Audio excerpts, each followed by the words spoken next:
Story 1. Shattered. I had brought my dog in from a walk and down to the basement because we have air conditioning down there and we could both cool off. I turned on the AC and waited as she settled on the floor. I turned off the lights and went upstairs to the kitchen. The stairs from the basement lead directly into the kitchen. No sooner had I finished walking up the stairs, I heard a loud crash, and my dog came running up the stairs. She hid under the kitchen table. At first, I shrugged it off, thinking that she must have bumped into something and it fell on her, or fell near her.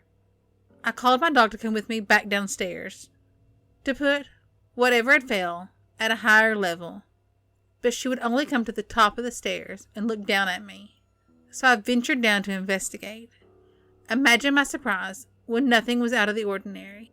Nothing was knocked to the ground. Nothing was amiss. Nothing. So I'm like, okay, this is a bit weird. I continued to call my dog down to the basement, and she wouldn't budge from the top step. So I turned off the AC and went upstairs to the kitchen.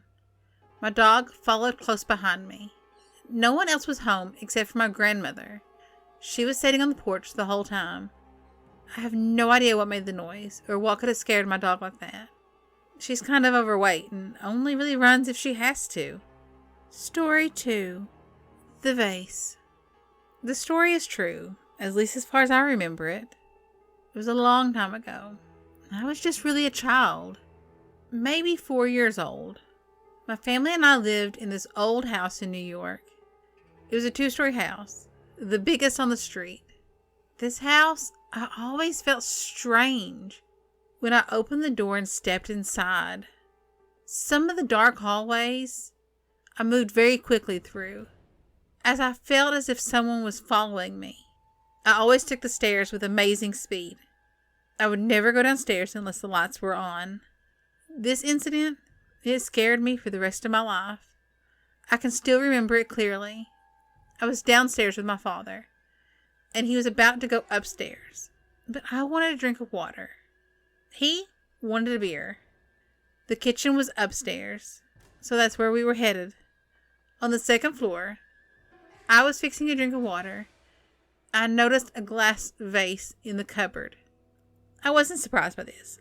My mother would buy vases and pretty things on occasion, but then she would never find the right flowers to fill them, and they'd go in her cupboard. This vase, it began to rattle just a little bit. I thought that was unusual. Maybe my eyes were playing tricks on me. So I turned away and started to walk out of the kitchen. I heard the vase move a bit. So I turned around, and this time I was really creeped out. When I turned, the vase was so still it was scary. Like an eerie peace before a tornado rips through everything. I was about to turn and head downstairs again, but I felt obligated to look again. Almost like I couldn't turn away. The vase was so still. And then it happened. Bang! The vase just exploded. It was like it blew up from the inside. A couple years later, we moved out, and I've tried to put that place out of my head ever since. Story 3. Cheap rent. I'll try to explain this the best I can, but events like this must be truly lived to really understand. And even then, understanding is not really the correct phrase, because there's never really understanding, just acceptance. I was 19, and my new wife not much younger.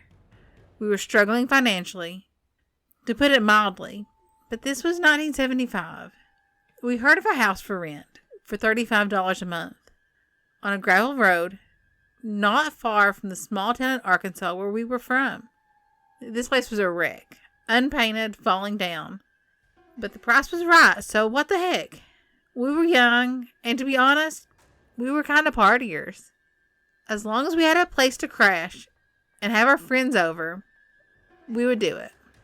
The first we heard of this place being haunted was when an old man came around selling wood. We heated with a wood stove. He told us not to buy much, because no one ever stayed in the house long. He said, "It's haunted, and I know for a fact a murder happened there many years ago." We honestly never gave it much thought. Every night was a party. Most of our friends still lived at home, so our place became the hangout.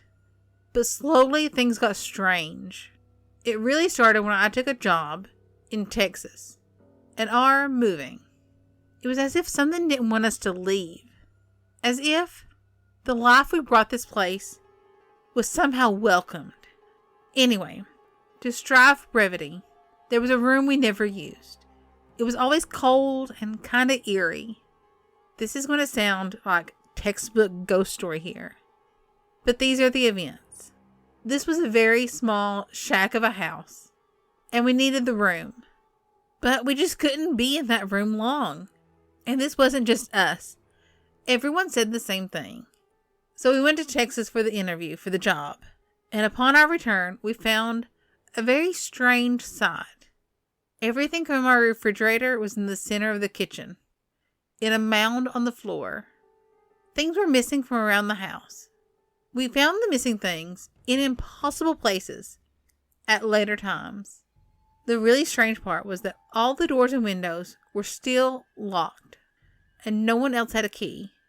My grandmother came over to check every once in a while we were gone, and she called while we were in Texas to say that from looking in the window she could tell we had been broken into, but that she couldn't get in because we locked up when we left and took the key. This was the beginning of the place being unlivable for us. Noises at all hours, the feeling of not being alone, depression, and finally the event that caused us to move out immediately. My wife tried to stay there alone one night. I was away, but she could not. She stayed out until I got home. We went to bed, but we left the stereo on in an adjoining room. The stereo was straight from our room, across from the bed, straight through to the other room. Nothing except a doorway without a door between us and it. My wife got out of bed and went to switch it off. As she was returning, in clear sight of me in the bed, she screamed and dived into bed. "There's someone in the house." She was certain of this as she breathed the words out to me. I grabbed the pistol that I kept in the nightstand and went looking. Of course, there was nothing. But from her shoulder to her hip, there were 4 scratch marks, like a hand had raked down her back. We moved out the next day. We knew not to be there another night. The place still stands, and we drive past it every now and then. But it's in such a shape that no one lives there now. I've heard that others have had experiences in that old place. And I can say in all seriousness, those events long ago forever shaped the way we see things. And we always look at these stories with an open mind now, because we've lived it. Story 4. A hug from my mom. When I was a freshman in high school, my mom had a heart attack, and she died in her sleep. It was all of a sudden. No one knew she had any health problems, but heart problems run in our family. Her mother died from heart problems, as well as her brother. When she died, I was a wreck. I had lost not only my mother, but my best friend. I used to confide in her and tell her everything, and now she was gone. When she died, I helped take over the motherly duties around the house, since my aunts had labeled me the most responsible, even though I was the second oldest. It was tough for me, balancing being an honor roll student, being on the soccer team, and taking care of everyone. It was midsummer, and my older sister was giving me a hard time about everything, saying, "You're not my mother, I don't have to listen to you, blah, blah, blah." I was really starting to feel depressed and overwhelmed, going from 14 years old to 40 in a matter of minutes. I went to bed on a hot summer night. My bedroom is not air conditioned. It was a sauna in there. I was crying for some reason, for something that my sister had done or said. Then I rolled over in my stomach, and suddenly this ice-cold feeling came over me. It felt as though someone was holding me in a tight, cold hug. I was so scared, and I tried to move, but I couldn't.